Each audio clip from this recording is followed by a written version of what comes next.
பங்குனி மாதம் சுவாதி நட்சத்திர தினம். காரைக்கால் அம்மையாரின் குரு பூஜை நாள்.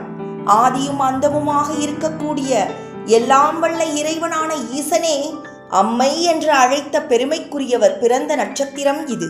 புனிதவதி அம்மையார் சிவனடியார்களுக்கு அமுது வழங்கி புண்ணியங்கள் பல சேர்த்து லௌகீக வாழ்க்கையை துறந்து பேரூபம் எடுத்து இறைவனை சென்றடைந்த மகத்தான பெண்மணி.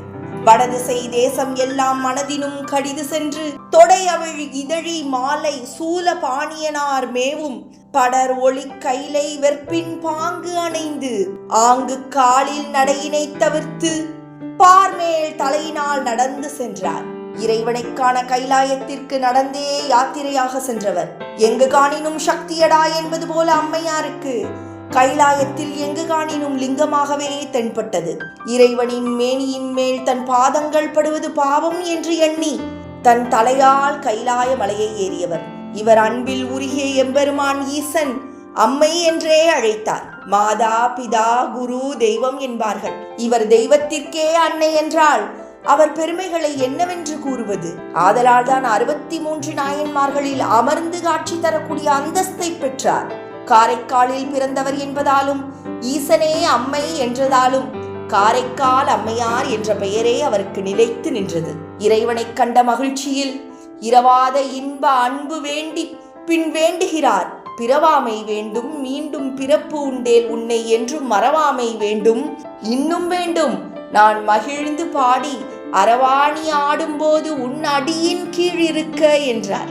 அன்னையின் விருப்பத்திற்கு இறைவன் செவிசாய்த்தார். தென்னாட்டில் உள்ள திருவாலங்காட்டில் தாம் நடனமாடும் போது அம்மையார் தமது திருவடிகளின் கீழ் அமர்ந்து கண்டு களிக்க அருள் புரிந்தார். எனவே அம்மையார் திருவாலங்காடு தலத்திற்கு வந்து சேர்ந்தார். நாடும் நகரும் திரிந்து சென்று நன்னெறி நாடி நயந்தவரை மூடி முது பிணத்திட்டமாடே முன்னிய பேகணம் சூழச் சூழ காடும் கடலும் மலையும் மண்ணும் விண்ணும் சுழல அனல் கை ஏந்தியாடும் அரவ புயங்கன் எங்கள் அப்பன் இடந்திரு ஆலங்காடே என்று இறைவனை நினைத்து மெய்யுருகப் பதிகங்கள் பாடினார்.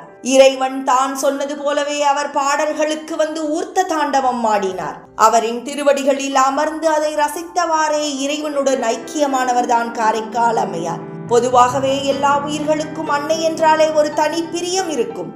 அந்த வகையில் காரைக்கால் அம்மையாரை வணங்கினாலே நம் அப்பன் எல்லாம் வல்ல ஈசனின் அருளையும் அன்பையும் பெற்றுவிடலாம். எனவே இந்த பங்குனி சுவாதி நட்சத்திர நாளில் காரைக்கால் அம்மையாரை வணங்குவோம்.